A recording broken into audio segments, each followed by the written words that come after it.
Je m'appelle Rak Sidiransou, j'ai 20 ans. Je représentais le cancer Antananarivo, mais globalement Madagascar. Assurer le spectacle, c'est son vœu le plus cher.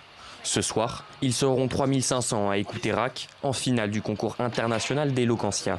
Mais lui ne doute pas. Il y a toujours la pression. Ce serait ma 6e finale dans un concours d'éloquence. Donc je suis habitué, mais quand même à une finale internationale, ça ne se rate pas. Perfectionniste, Rak avoue avoir revu son texte jusqu'à la dernière minute. Le sujet « Peut-on tout dire ?» l'a profondément fait réfléchir. J'ai pris le sujet « Peut-on tout dire ?» sous 2 angles. Déjà, d'un point de vue possibilité, est-ce que c'est possible de tout dire?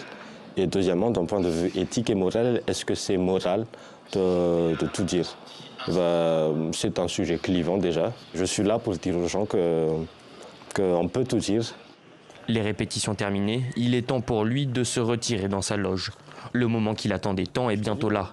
La concentration, le stress, les sentiments se mélangent. Mais au moment de monter sur scène, Rak ne pense plus qu'au public. Ce que j'aime le plus, c'est la connexion avec le public. C'est que quand je suis sur scène, je suis là pour délivrer un message. C'est pour toucher le public, leur ressenti, leur raconter des histoires. Et ce que j'aime le plus, c'est que lorsque le public est connecté à moi et qu'il partage les mêmes émotions que moi. Cette aisance sur scène, c'est chez lui, à Madagascar, qu'il l'a développée. C'est là qu'il a découvert l'éloquence, l'art de parler au public et de convaincre. Je comprends le problème, je ne ferai pas l'autruche. Je ne savais pas l'éloquence avant. Je ne savais pas que c'était un parcours, un art à part entière. Je me suis inscrit dans un club de débat et d'art oratoire à la capitale, à Madagascar. Et après, je me suis entraîné, coaché par différents coachs, des mentors, et j'ai beaucoup aimé.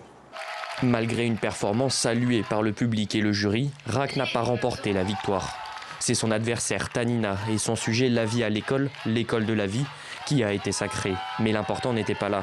Venir à Paris, à la scène musicale, devant 3500 personnes, c'était déjà une victoire.